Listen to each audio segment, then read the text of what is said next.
everybody has dreams. Nobody knows but you. You can't get advice on what you should do with your life, right? Nobody knows what you are. Even sometimes you don't really even know what you are. You got to take your shot.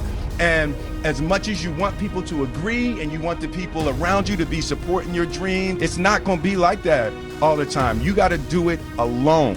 And people will help you. When you get the ball rolling, people will jump on. But if you don't believe, nobody else is going to believe. People come along because your belief is so insane. Following your dreams is a lonely, solitary, scary, dangerous pursuit. You can't wait for somebody to think you can do it.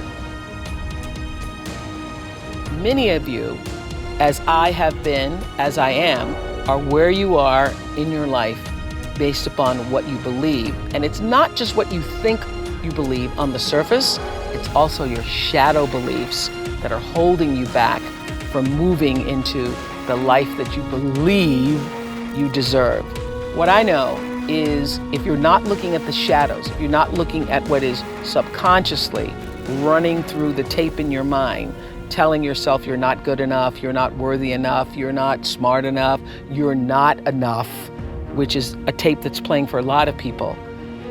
If you're not conscious of that, then you end up acting out of that belief system and not out of what you know to be the truest or want to be the truest for yourself. You don't become what you want because so much of wanting is about living in the space of what you don't have. That's why Jim Carrey's story is so powerful, because he started to act as though he already had it. He would go up to Mulholland Drive, he would drive away thinking, I already have those things, I just haven't accessed them as yet. I believe those things are going to come to me and I'm going to act like they are, so I'm going to move forward in my life in order to draw that to myself in such a way that my actions are in alignment with what I say I believe. So if you start to think about that, really, why are you where you are in your life? The choices that you have made have been because of what you believe to be true for yourself. If you can, for the rest of your life, live inside of yourself, stop listening to people who are calling you fat, gay, transsexual, nigger, everything that is makes no sense. All these insecure people putting their insecurities on you, you gotta flush it out. You gotta take everything and throw it away.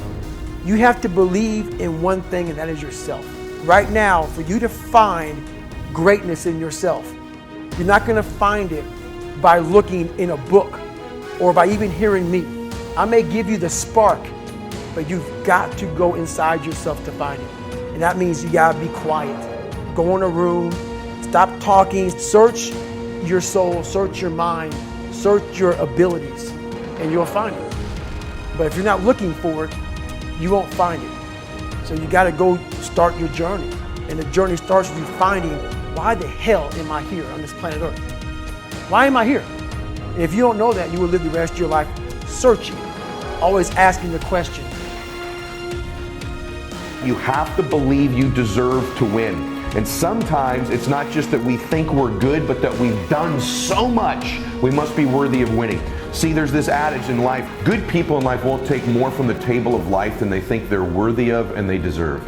See, in business sometimes, short term, we've all seen this, someone with bad intentions can get ahead short term. But you always reap what you sow, karma is always a real thing, and eventually the people that take shortcuts, that cheat, that hurt other people, that have ill intent, the world, the universe, God sort of finds a way eventually to get them where they're supposed to be. But good people will never take more than they think they're worth, which is why the mandatory requirement for good people to win is they believe they deserve it. They believe they're worth winning. And sometimes it's not just who we are that we need to believe in, but what we've done in this sense. That sometimes you've got to outwork everybody and you've got to be willing to do the things nobody else is willing to do, so you begin to convince yourself, man, I'm doing all the things everybody else is unwilling to do, so I deserve to get the results other people aren't going to get. I'm doing the things other people aren't willing to do. I'm paying a price that's so much greater than other people that I'm worth it. that I deserve to get results they don't deserve to get because I've been willing to do the things they've been unwilling to do.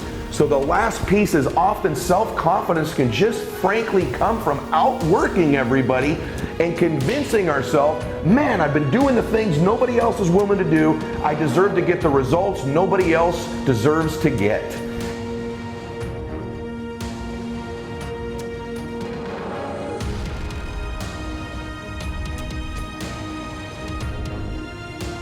What do I do when I'm broken? When I'm broken, I relish it. That's what I'm gonna do. I'm gonna use it.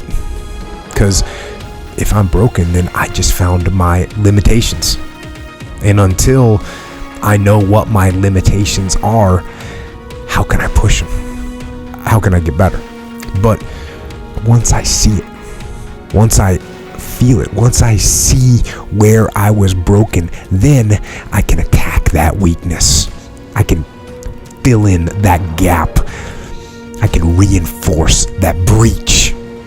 If you break, it means it's time to fortify your will to make it stronger. There's all kinds of different ways to break. You can break physically, you can break mentally, you can break your heart, you can break your spirit, and none of those are fun, and all of those are gonna leave a mark.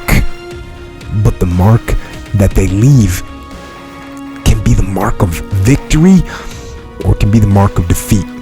Because every time you break, and in every way that you break, while it's a chance, it's definitely a chance for you to give up and for you to just to fall apart. But there's also opportunity. There's opportunity to get stronger and get smarter and get faster and get tougher and get more stable and get more resilient and get better. When you break, you have the opportunity to show the world, the whole world, what you are really made of. So if you break, the fight isn't over. In fact, if you break, the fight is just beginning. And as you crawl up and out of that dismal and wretched place, you're covered in blood and sweat and dirt and filth as you rise above what you were. And as you take the form of who you are supposed to be, you will see that in the very act of standing up, in the very act of fighting on, you will become and you will remain unbroken. I'm not saying to put yourself down. I'm saying listen to the truth. And the truth isn't in the 20%. The truth is in this other part of your brain saying, look, man, you're wasting a bunch of percentage here. We have 80 more percent that we're not tapping into, because in this other 80% is suffering, pain, failure, self-doubt, darkness, and then a whole bunch of light. But to get to this light, you gotta go through all of this shit. So a lot of us know that. I can get over here, but over here, man, this is much better, because I gotta go through this journey that is not fun. This from 20 to 100%, this shit in between is not fun. So we decide to live over here. So everybody goes, how do you do that? You know exactly how to do that. You know exactly, it's not a magic trick. There's nothing I talk about in that book that's a magic trick. It's all back down to a very primitive mindset of we just have to do. It's like breathing. Breathing becomes normal. Like we don't know that we're doing it. That's how you have to live your life. When that alarm clock goes off at 4 or 5 in the morning, your mind says no. You just say, this is what we do. It's what we do now. Because to get to where you want to go, the amount of pain involved, I'm not saying physical, I'm not saying you got to break yourself off. The amount of mental pain, of how many times you're gonna have to do something that you don't want to do to get to where you want to go. Is gonna be, there's gonna be more times you do something that you don't want to do than you are gonna want to do it. And that's your new norm. So then it's like breathing. And then once you do this over and over and over again, it becomes like breathing. I don't want to live this lifestyle, but to get to the other side of this, I have to. So if you really want it, you realize what trying is and what trying is not.